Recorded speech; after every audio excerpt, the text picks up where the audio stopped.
So, new day, time for some more progress. What I'm going to do right now is I'm going to remove the reservoir, remove the steering column, and we're going to see if there's anything up in that cluster that I can take off before I lift this back up and try to set it on there. So I'm going to knock that out real quick and then we'll be right back. Making a little bit of progress. We are at the max of the chain fall. Just use the Jeep to push the frame back in. Battery box is out, battery's out. I got a bunch of other stuff disconnected.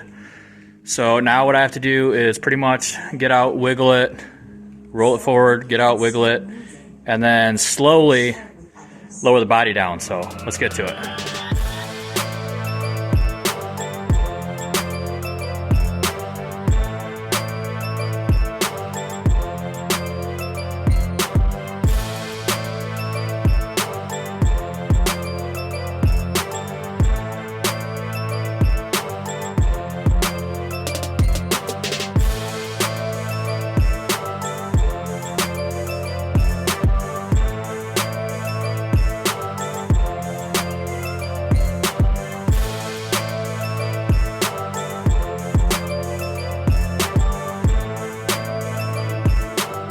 Okay, so now what the plan is, I'm going to have to take the fender liners out for now. So, stop the video right here because you guys probably don't want to watch that. Try to get those out, and then I should be able to drop this down. Right now, my brake booster and everything is in the way. I do not want to bend it too much because I don't want to bend the brake lines.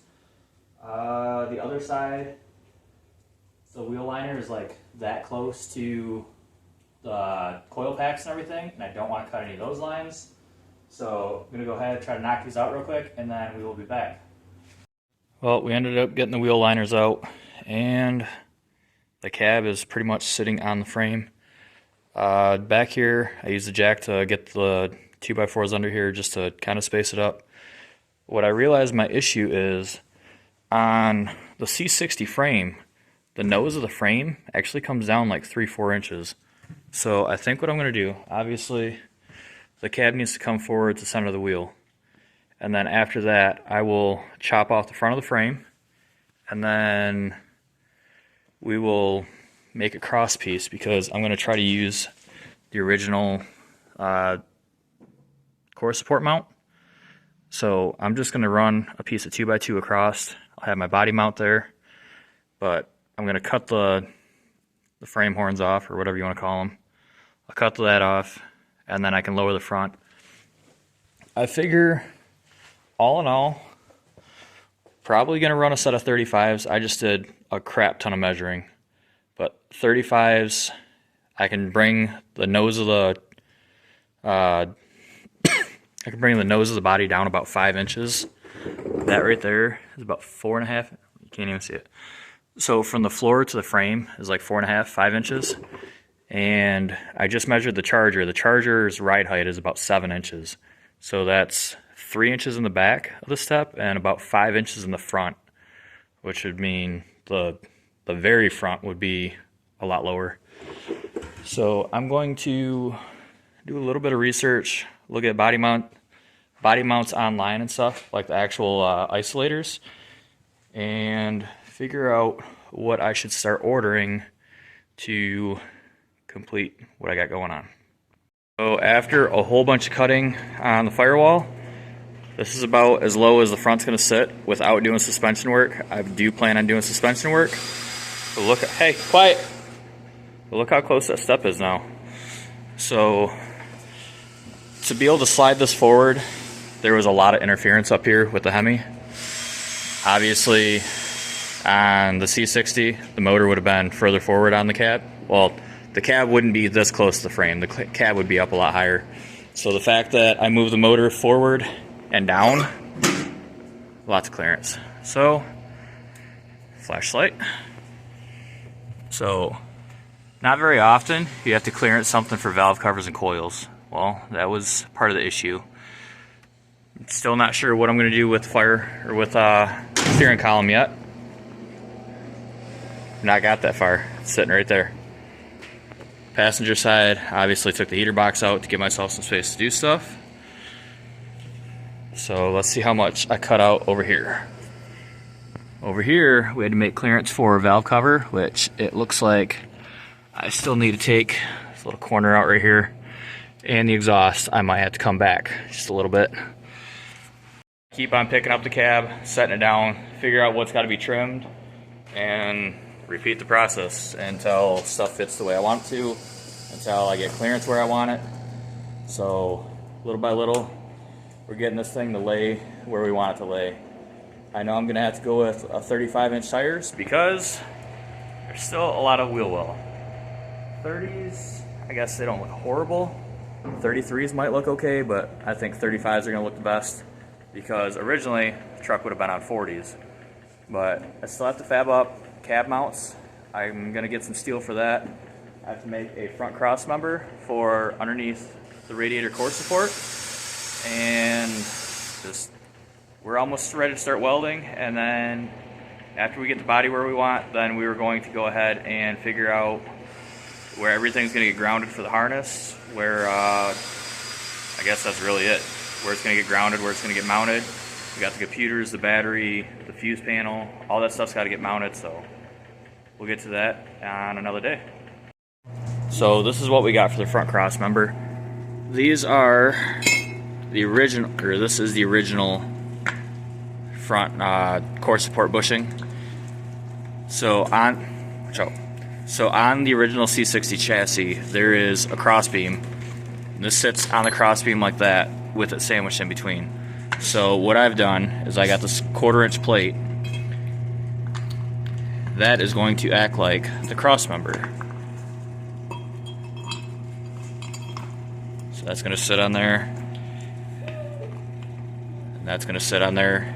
And then up here is going to be the cross, or what's it called, core support. So I'm going to go ahead and bolt this up to the truck, and then figure out where the cross member is actually going to go and how it's going to mount. Go ahead, turn it on. Well, little hiccup. We ran out of wire. I had another spool, so got that set up. Got our cross member welded in, and then our tab for the bushing itself. It's going to go on there. We'll lower the truck back down, and then we can take it out the chain fall. Like I said, we had to push it out for deer season, but still nice enough to work on. So inside, pulled out the cluster, I pulled out the whole pedal assembly. This is the pedal assembly slash steering support for the Ram. Not going to fit in here because the dash is a lot thinner. I'm also going to probably have to cut out just a little bit right there. So under the hood right now, I am working on mounting the booster. So the main centerpiece right here is going to fit where the factory one was, but obviously the bolt holes are different. So I cut this out of the firewall off the other truck. Gonna set it up here, mark my holes, bolt it on.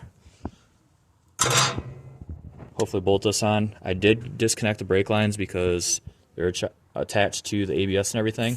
I will end up making brake lines for that later, but I know if I mount this, it's going to fit pretty good right there, so we're going to go ahead and do that real quick.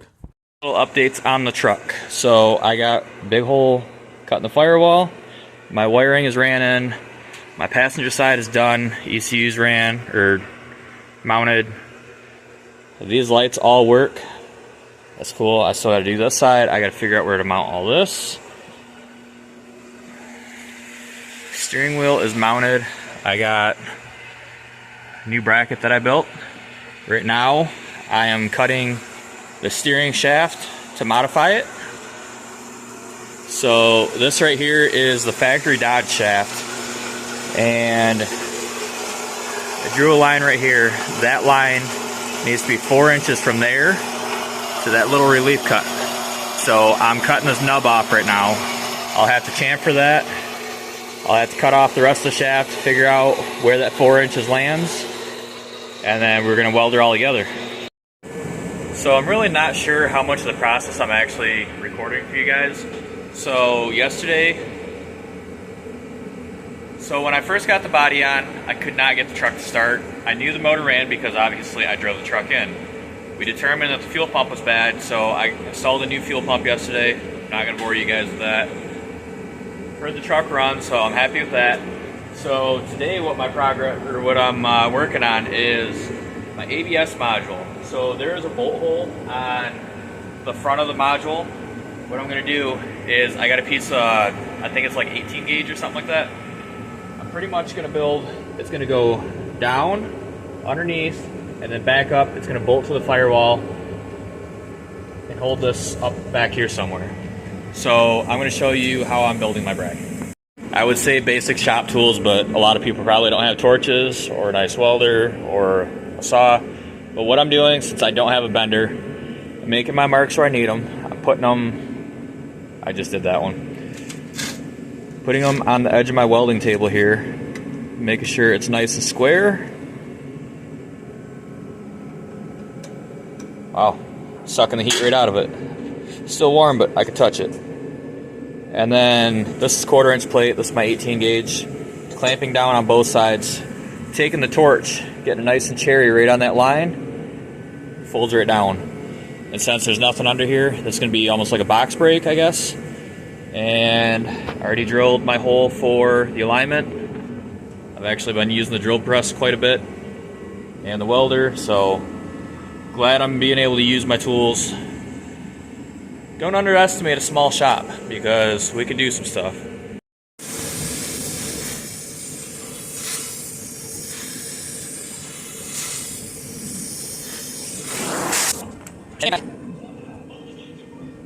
Easy as that.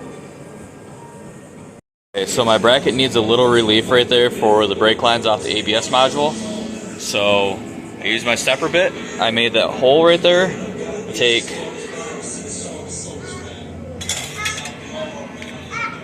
Take my cutoff wheel and I'm going to cut that out. That'll give me that nice radius and it'll look a lot better than any other way. We got our ABS module mounted. Now we have to make lines from there to here. So, made a quick trip up to O'Reilly's. Bought a flare tool kit, some line, and then for, what's it called? For the fittings, I'm just going to use the original ones that came out of there. So, get all this opened up, get it measured out, figure out what I need, and we'll be back.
We have the body swap. Engine harness works because I've heard this, well, don't know if I started up for you guys, but I had this running. I can't start it now because I have the fuse box kind of moved. The battery's not going to go on the side. The battery's going to go in factory location. I got to build a new tray. I did the steering shaft the other day, which turned out really nice.